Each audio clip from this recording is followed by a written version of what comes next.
অবগতির জন্য আজকের সিন্ডিকেট সভায় যে সিদ্ধান্ত গৃহীত হয়েছে সেগুলো আপনাদের অবগতির জন্য আমি পাঠ করে শোনাচ্ছি।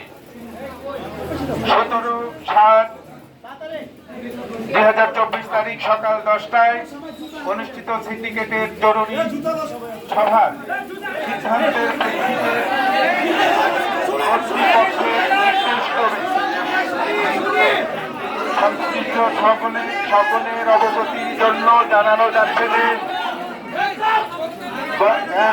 গত 14/7/2024, 15/7/2024 ও 16/7/2024 তারিখে গোটা আন্দোলনের কারণে ঘটনার পরিপ্রেক্ষিতে শিক্ষার্থীদের নিরাপত্তার বিষয় বিবেচনা করে পরবর্তী নির্দেশ না দেওয়া পর্যন্ত এই বিশ্ববিদ্যালয়ে সকল প্রকার শিক্ষা কার্যক্রম বন্ধ ঘোষণা করা হয়েছে।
এখন তো পুরো দেশের অবস্থা সবাই দেখতে পারতেছে যে প্রত্যেকটা ভার্সিটিতে কি অবস্থাটা হচ্ছে, স্টুডেন্টদের সাথে কেমন বিহেভ করা হচ্ছে।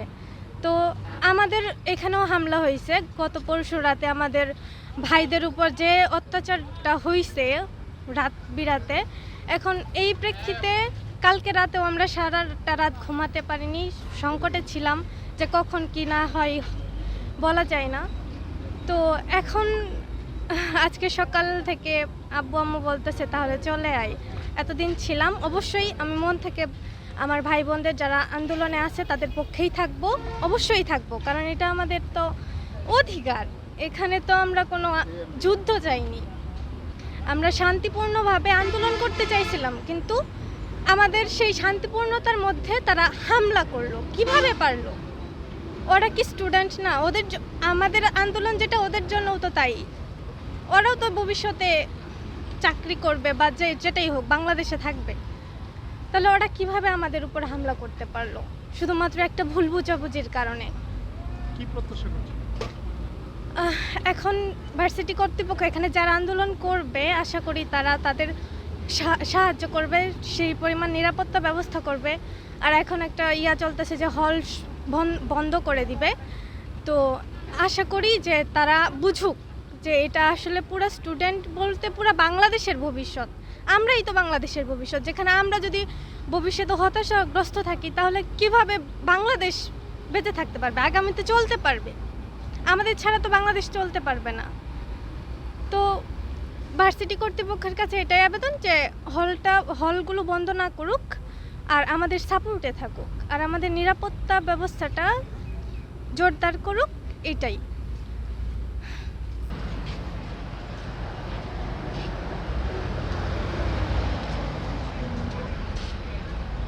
একটু কথা বলা যাবে?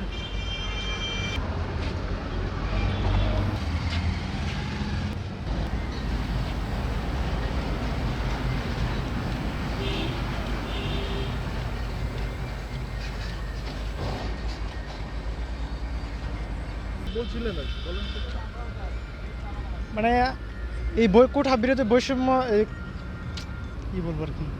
চলে যাচ্ছেন আপনাকে দেখছি।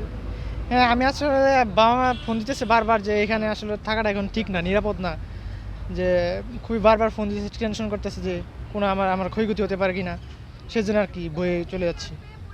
তো এই বাবা মা প্লাস এখানে থাকাটা আমি এখন সেফ মনে করতেছি না, হঠাৎ হামলা হয়ে গেল, একটা ক্ষতি হয়ে গেল, সেজন্য আর কি চলে যাচ্ছি। আমার নিরাপত্তা হ্যাঁ হ্যাঁ, কিন্তু আমি বাড়িতে চলে যাচ্ছি আর কি। নিরাপদ মনে করছেন না দেখে চলে যাচ্ছেন।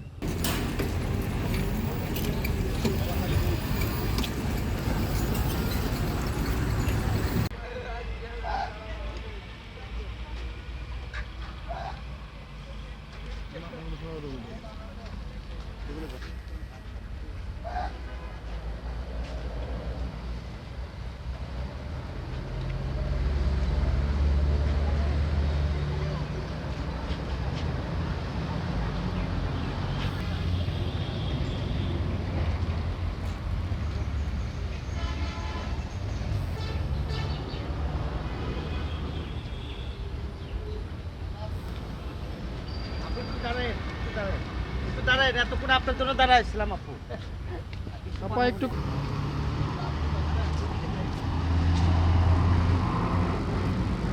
সো আমরা এখন হলের ভিতরেও যে নিরাপদ আছি সেটা তো আমরা ভাবতে পারছি না, সেজন্য চলে যাচ্ছি আর কি।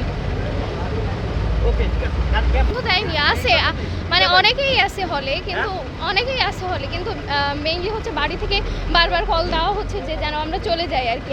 আমার বাসা থেকে তো অনেক বেশি টেনশন করছে, তো আমার মনে হয় যে চলে যাওয়াই মানে উচিত। এখন নিরাপদ মনে করছেন না হলে? হলে নিরাপত্তা তো ঠিকভাবেই আছে, মানে এতদিন আমাদের হলে তো কোনো সমস্যাই হয়নি, কিন্তু তারপরেও ফ্যামিলির টেনশন, তো টেনশনের দিকটা তো ভাবাই লাগে।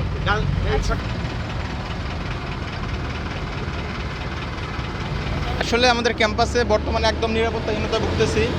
গতকাল রাত ছিল আমাদের, দেখা যায় যে আমাদের যে বয়স 25 বছরের যে একমাত্র রাত ছিল গতকাল রাত, যে আমরা নিরাপত্তাহীনতা ভুগছিলাম। কখন আমাদের উপর হামলা হয়, কখন গণহত্যা হয় আমরা জানি। গত 15 জুলাই মার্চের রাত গেছিল, 15 জুলাই যে রাত গেছে, যে 25শে মার্চের যে রাত ছিল 1971 সালের, সেম রাত গেছে। আমাদের উপর যে আক্রমণ করা হয়েছিল ছাত্রলীগ কর্তৃক, তারা আমাদের উপর আক্রমণ করছে। এমনকি আমাদের যে প্রশাসন আছে, ওনারা পুলিশ বাহিনীর দ্বারা আমাদের উপর হামলা করেছে। আপনারা জানেন, আপনার যারা প্রতিনিধি ছিল সাংবাদিকদের উপর হামলা করেছে। এখন আমরা নিরাপত্তাহীনতা ভুগতেছি, বিধায় আমরা পরিবারের কাছে চলে যাচ্ছি আর কি। এখানে থেকে আমরা নিরাপদ মনে করতেছি না। ক্যাম্পাস নিরাপদ মনে করছেন না, ক্যাম্পাস আসলে নিরাপদ না। রাত হলেই আমাদের জীবন নিয়ে একদম শঙ্কায় চলে যাচ্ছে। রাতে কী হবে আমরা কিছু জানি না, এই কারণে আমরা পরিবারের কাছে চলে যাচ্ছি আর কি। কেন আসলে চলে যাচ্ছেন এই ক্যাম্পাস? আমি সরকার ও রাজনীতি বিভাগে আছি, সেকেন্ড ইয়ারে আছি আর কি।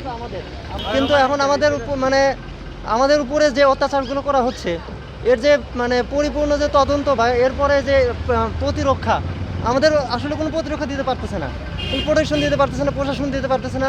আর ছাত্রলীগ কর্তৃক যে আর বাইরে থেকে যে গত 15 তারিখে যে হামলাটা হয়েছে, মানে এর পরবর্তীতে মানে কোনো পদক্ষেপ নেওয়া হয়নি, এবং মানে প্রশাসন পুরোটাকে নীরব ছিল।